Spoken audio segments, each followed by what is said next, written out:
হয়তো এটাকেই ডেস্টিনি বলে।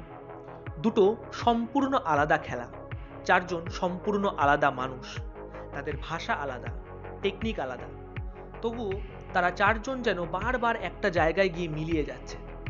সব থেকে অদ্ভুত ব্যাপার, এটা কিন্তু তারা নিজেরাই চুজ করেছিলেন। একদিকে সচিন আর বিরাট, অন্যদিকে মেসি আর রোনাল্ডো। ক্রিকেট আর ফুটবলের গ্রেটনেসের সব থেকে বড় দুটো চর্চিত বিষয় আজ কেমন যেন বারবার মিলেমিশে একাকার হয়ে যাচ্ছে। প্রথমে আসি সচিন আর মেসির কথায়।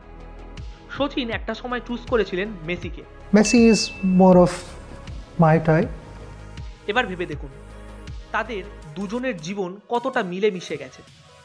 দুজনেই পেশাদার জীবনে সমস্ত কিছু জেতার পরেও একটা বিশ্বকাপ জেতার জন্য পাগল ছিলেন, আর সেটা তারা পেয়েছেন একদম পেশাগত জীবনের দ্বার প্রান্তের অন্তিম লগ্নে এসে। গোটা দেশকে সারা কেরিয়ার বয়ে নিয়ে গিয়ে শেষে সেই দেশবাসীর কাঁধে চেপেই মাঠ ছেড়েছেন। এমন কোনো ট্রফি নেই যে তারা জিততে পারেননি। রেকর্ড তারা নিজেরাই তৈরি করেন রোজ, আবার সেটাকে নিজেরাই ভাঙেন। গোট রূপে অর্থাৎ greatest of the all time এর শ্রেষ্ঠত্বর শিরোপা এলেও অসম্ভব নির্লিপ্ত, কোনো কন্ট্রোভার্সিতে জড়ান না, নিজের আত্মপ্রচারের ঢক্কানিনাদও নেই, নেই সোশ্যাল মিডিয়া প্রীতি কিংবা কোনো টক্সিক বিহেভিয়ার।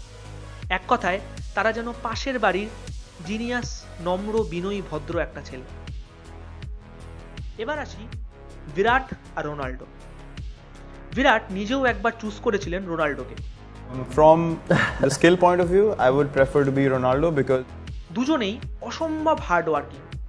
সাফল্য তাদের পা ধরেছিল একটা সময়। দুজনকেই সমর্থকরা ভালোবেসে নাম দিয়েছে কিং। সত্যিই তো, তারা প্রকৃত অর্থেই রাজা ছিলেন। তাদের কাছে মাথা না নোয়ালে তারা নিজেদের পারফরমেন্স দিয়ে সেটা করতে বাধ্য করতেন। কতবার যে বিপক্ষের গ্রাউন্ডে গিয়ে তাদেরকেই বশ্যতা স্বীকার করিয়েছেন তা গুণে শেষ করা যাবে না। কিন্তু তবুও খেলোয়াড় জীবনের অন্তিম লগ্নে এসে তারা কিন্তু দুজনেই ধরাশায়ী। মাঠে পারফরমেন্স আসছে না, কিন্তু তারা বাস্তবতা মানতে পারছেন না। হয়তো রাজারা এমনই হয়, তারা হারতে পারে কিন্তু বশ হয় না। কিন্তু আশেপাশের লোকজন তাদের দুর্বল পেয়ে যথাযোগ্য অসম্মান, টন্টিটকারী, বিদ্রুপ করতে ছাড়ছে না। কিন্তু তারা সেটার জবাব মাঠে দিতে না পেরে অতিরিক্ত অ্যাগ্রেসিভ হয়ে পড়ছেন, ফলে বিদ্রুপের পরিমাণটা আরও বাড়ছে। সবটা বুঝছেন তারা, কিন্তু তবুও নিজেদের ইগোটাকে ছাড়তে পারছেন না কোনোভাবেই। সময়ের বিদায় ঘন্টা হয়তো শুনতে পাচ্ছেন না।